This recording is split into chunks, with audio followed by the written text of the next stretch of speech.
সারা পৃথিবীতে বর্তমানে সবচেয়ে বেশি আলোড়ন সৃষ্টি করছে এআই না, আর্টিফিশিয়াল ইন্টেলিজেন্স। এটা নিয়ে একটা ভয়ঙ্কর তথ্য আগে দেই, এটা জানতে হবে। স্ট্যানফোর্ড, সরি এটা স্ট্যানফোর্ড না, এটা হচ্ছে MIT, Massachusetts institute of technology.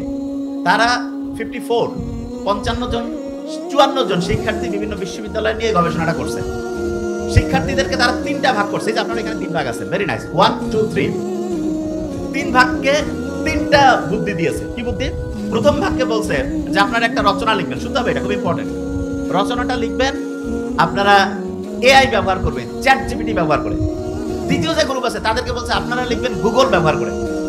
তৃতীয় যে গ্রুপ আছে কোনো চ্যাট জিপিটি চলবে না, কোনো গুগল চলবে না, নিজের মাথা খাটিয়ে লিখতে হবে। Very nice. 3 গ্রুপেই আলাদা আলাদা আলাদা করে হচ্ছে রচনা লিখলো।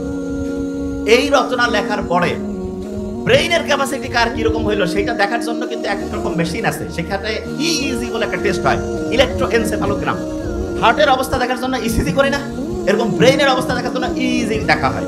এইটা দিয়ে তারা ব্রেইনের অ্যাক্টিভিটি গুলো দেখলো, এবং খুব ভয়ঙ্কর যে জিনিসটা, এই 3টা গ্রুপের মধ্যে সবচাইতে ক্ষতিগ্রস্ত অবস্থায় যাদের গ্রুপের ব্রেইনটা পেয়েছে, সবচেয়ে ক্ষতিগ্রস্ত সেটা হচ্ছে যারা চ্যাট জিপিটি ব্যবহার করছে। চ্যাট জিপিটির ব্যবসা অনেকটা কমে যাবে।